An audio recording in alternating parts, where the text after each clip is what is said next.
రుచికి రుచి, ఆరోగ్యానికి ఆరోగ్యం. అంటే మట్టి పాత్రలో వండుకోవడం అనేది ఆరోగ్యానికి చాలా మంచిది కదా! అండ్ టేస్ట్ కూడా చాలా బావుంటుంది.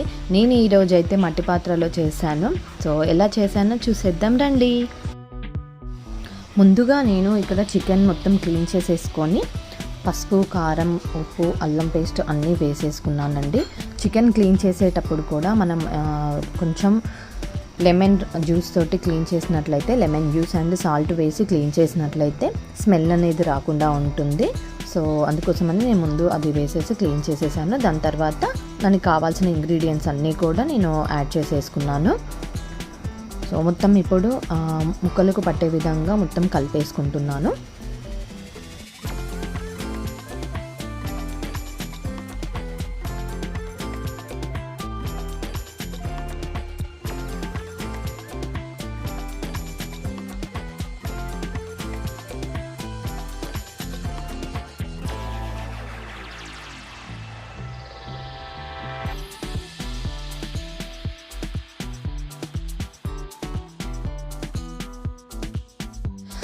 ఇంతకు ముందు కూడా నేను ఈ పాత్రని యూస్ చేశానండి.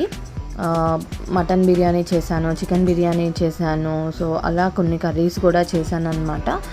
ప్రీవియస్ వీడియోలలో మీరు చూసినట్లయితే అందులో అంటే బిర్యానీ చేసినది అయితే ఉన్నది. బట్ ఇప్పుడైతే నేను చికెన్ కర్రీ చేస్తున్నాను. మట్టి పాత్రలో కుక్ చేసిన వంటలన్నీ కూడా చాలా టేస్టీగా ఉంటాయండి. పూర్వం మన పెద్దవాళ్ళు కూడా చెప్తూ ఉండేవాళ్ళు, మట్టి పాత్రలలో వంటలు ఇంకా కట్టెల పొయ్యి మీద అలా వండినట్లయితే చాలా టేస్టీగా ఉంటుందని చెప్పేసి. సో మనకి ఇక్కడ అంత ఫెసిలిటీస్ లేవు కాబట్టి సో ఉన్న వాటితో అంటే అడ్జస్ట్ అవ్వాలి. సో పాత్రలు అయితే ఇప్పుడు ట్రెండ్ అయ్యాయి, అందరూ కూడా యూస్ చేస్తున్నారు, ఇంట్రెస్ట్గా తెచ్చుకుంటున్నారు. వీటి కాస్ట్ కూడా కొంచెం ఎక్కువగానే ఉంటున్నాయండి. సో అంటే అందరూ కూడా ఇప్పుడు ట్రెండ్ అయ్యాయి కదా, అందరూ యూస్ చేయడం స్టార్ట్ చేసిన తర్వాత ప్రైజెస్ పెంచుకుంటూ వస్తున్నారు. స్టార్టింగ్లో అయితే చాలా తక్కువగా ఉండేటివి. ఆయిల్ హీట్ అవ్వగానే అందులో కొంచెం నేను 3 లవంగాలు, 3 యాలకులు, కొంచెం సాజీరా, చిన్న ముక్క దాల్చిన చెక్క వేసుకున్నాను. ఇవేంటి అంటే ఆయిల్లోనే వేసుకున్నట్లయితే ఆ ఫ్లేవర్స్ అనేవి చాలా బాగుంటుంది. కర్రీ టేస్ట్ కూడా చాలా బాగుంటుందండి. మీరు కూడా ఎప్పుడైనా ట్రై చేయండి ఇలా.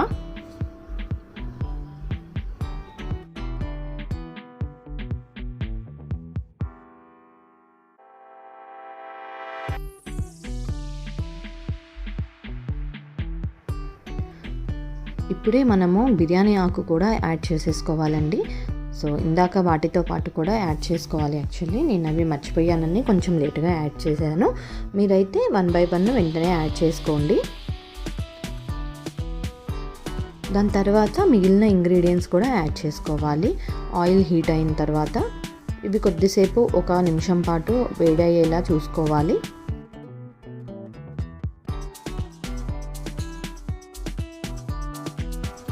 ఇప్పుడు మనం ముందుగా కట్ చేసి పెట్టుకున్న ఆనియన్స్ని వేసుకుందాము. చిన్నగా తరిగి పెట్టుకున్న ఆనియన్స్ని ఇప్పుడు నూనెలో వేసేసుకుంటున్నాను. దానితో పాటు ఒక 3 పచ్చిమిర్చి కూడా కట్ చేసుకున్నాను. సో 2 వేసేసుకున్నాను అనమాట.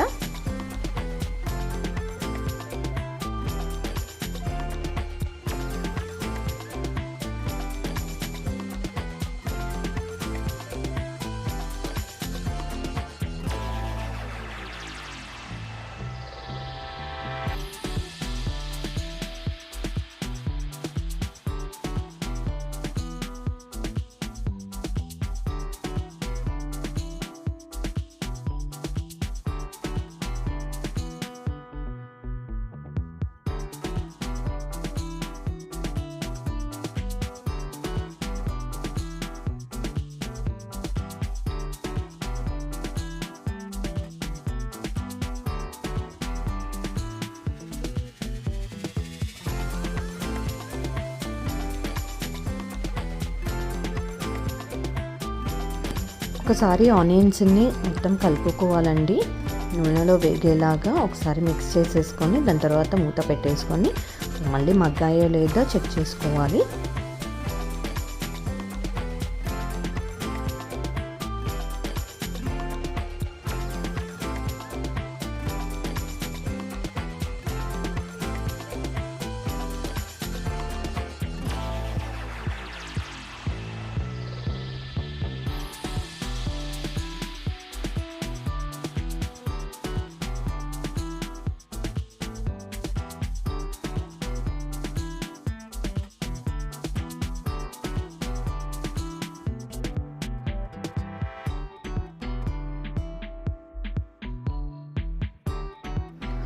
ఆనియన్స్ కలర్ చేంజ్ అయిన తర్వాత ఇప్పుడు మనం ఆల్రెడీ మ్యారినేట్ చేసి పెట్టుకున్న చికెన్ పీసెస్ని ఇందులో వేసేసుకోవాలన్నమాట.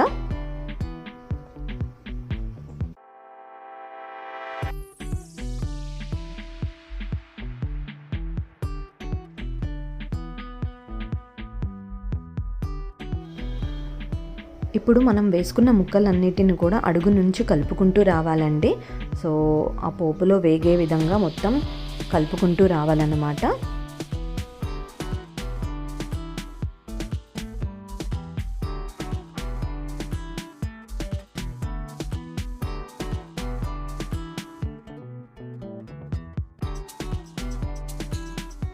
ఇప్పుడు ఒక 2 నిమిషాల పాటు మూత పెట్టుకొని ఉంచాలి.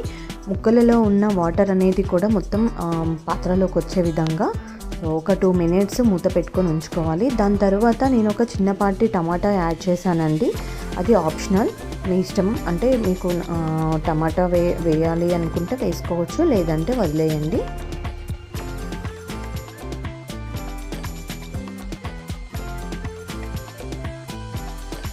ఇక్కడ ముక్కలన్నీ మగ్గిన తర్వాత నేను కొన్ని వాటర్ని యాడ్ చేశాను. సో కొంచెం గ్రేవీ కోసం అని చెప్పేసి నేను వాటర్ని యాడ్ చేసుకున్నానండి.